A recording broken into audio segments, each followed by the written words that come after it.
అదరగొట్టే కారం రంగు రుచి ఆచి కారం పొడి. శ్రీవారి భక్తులు ఏడాదిగా ఎదురు చూస్తున్న ఆ శుభ గడియలు రానే వచ్చాయి. తిరుమలలో ఈ అర్ధరాత్రి నుంచి వైకుంఠ ద్వార దర్శనాలు ప్రారంభమవుతాయి. రాత్రి 1:30కు ప్రోటోకాల్ విఐపీలతో వైకుంఠ ద్వార దర్శనాలు మొదలవుతాయి. ఈ అర్ధరాత్రి నుంచి జనవరి 8 వరకు వైకుంఠ ద్వార దర్శనాలు కొనసాగుతాయి. మొదటి 3 రోజులు ఈ డిప్ టోకెన్లు ఉన్న భక్తులను మాత్రమే స్వామివారి దర్శనానికి అనుమతిస్తారు. ఇక తిరుమలలో వైకుంఠ ఏకాదశి ఏర్పాట్లు, దర్శన గైడ్ లైన్స్ ఏంటో ఒకసారి చూద్దాం. తిరుమలలో ఈ అర్ధరాత్రి వైకుంఠ ద్వారాలు తెరుచుకుంటాయి. ప్రోటోకాల్ విఐపీలతో వైకుంఠ ద్వార దర్శనాలు ప్రారంభం కాబోతున్నాయి. ఈ నెల 30 నుంచి జనవరి 8 వరకు వైకుంఠ ద్వార దర్శనాలు జరగబోతున్నాయి. ఇక 7,70,000 మంది భక్తులకు వైకుంఠ ద్వార దర్శనం కల్పించనుంది టీటీడీ. మొత్తం 10 రోజుల్లో 164 గంటల పాటు సామాన్య భక్తులకు శ్రీవారి సర్వదర్శనం లభిస్తుంది. ఇక మొదటి 3 రోజులు ఈ డిప్ టోకెన్లున్న భక్తులకు మాత్రమే సర్వదర్శనం కల్పిస్తున్నారు. టోకెన్లు లేని భక్తులకు జనవరి 2 నుంచి 8 వరకు వైకుంఠం క్యూ కాంప్లెక్స్ 2 ద్వారా సర్వదర్శనం లభిస్తుంది. ఇక డిసెంబర్ 30, 31, జనవరి 1న 300 రూపాయల టికెట్ల దర్శనాలతో పాటు శ్రీవాణి దర్శనాలు, ఇతర ప్రత్యేక దర్శనాలు రద్దు చేశారు. మరోవైపు జనవరి 6, 7, 8 తేదీల్లో స్థానికులకు లోకల్ కోటా కింద స్వామివారి దర్శనం కల్పిస్తారు.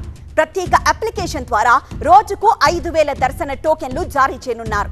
వైకుంఠ ద్వార దర్శనాల నేపథ్యంలో డిసెంబర్ 30 నుంచి జనవరి 8వ తేదీ వరకు స్వయంగా వచ్చే ప్రోటోకాల్ ప్రముఖులకు మాత్రమే విఐపి బ్రేక్ దర్శనాలు కల్పించనున్నారు.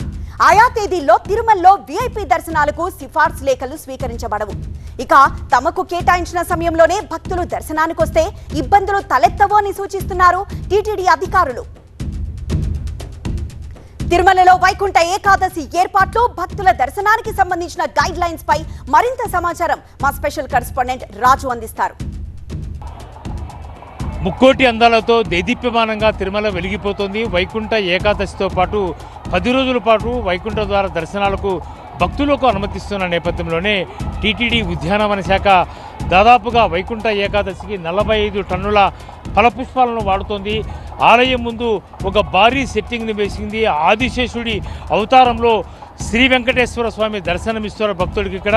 అదేవిధంగా ఆలయం ముందు కూడా పెద్ద ఎత్తున డెకరేషన్ చేస్తున్న పరిస్థితి కనిపిస్తుంది. ఆకట్టుకునే విధంగా ఇప్పటికే తిరుమలలో ఎక్కడ చూసినా హడావుడి కనిపిస్తుంది. భక్తులు క్యూ కట్టిన పరిస్థితి కనిపిస్తుంది. పెద్ద ఎత్తున భక్తులు ఇప్పటికే వివిఐపీలు క్యూ కడితే తిరుమల నిండా భక్తులతో కిటకిటలాడ పెడుతున్న పరిస్థితి కనిపిస్తుంది. మనం చూడవచ్చు, ఏదైతే తిరుమల శ్రీవారి మహాద్వారం ఉందో ఈ మహాద్వారం ముందు నుంచే విఐపీలు వెళ్ళి శుభతం ద్వారా అర్ధరాత్రి 1 గంటకు దర్శనం ఉంటుంది. వీళ్ళందరూ కూడా 4 గంటల 45 నిమిషాల పాటు వివిఐపీలకు ప్రోటోకాల్ దర్శనాల తర్వాత సర్వదర్శనం భక్తులకు 20 గంటల పాటు ఉంటుంది. ఈ 20 గంటల సమయంలోనే 70,000 మంది భక్తులు వైకుంఠ ద్వారం ద్వారా శ్రీవారిని దర్శించుకునేందుకు టీటీడీ విస్తృతమైన ఏర్పాట్లు చేసింది. ప్రత్యేకించి కృష్ణతేజ ఎంట్రీతో పాటు శిలాతోరణము, ఏటీజీఎస్ సర్కిల్ ఈ 3 ద్వారాల నుంచే భక్తులకు ఆలయంలోకి ఎంట్రీ ఇస్తారు. 70,000 మంది భక్తులు వైకుంఠ ద్వారా దర్శనం చేసుకునేందుకు వీలుగా టీటీడీ ఏర్పాట్లు చేసింది.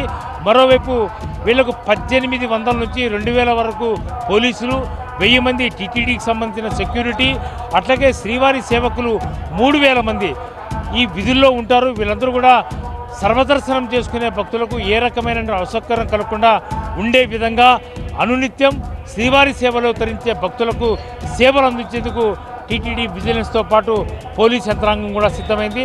3 ద్వారాల ద్వారా వైకుంఠ ద్వారా దర్శనం చేసుకునేందుకు భక్తులు వైకుంఠ ఏకాదశికి ఇప్పటికే పెద్ద ఎత్తున క్యూ కట్టిన పరిస్థితి కనిపిస్తోంది.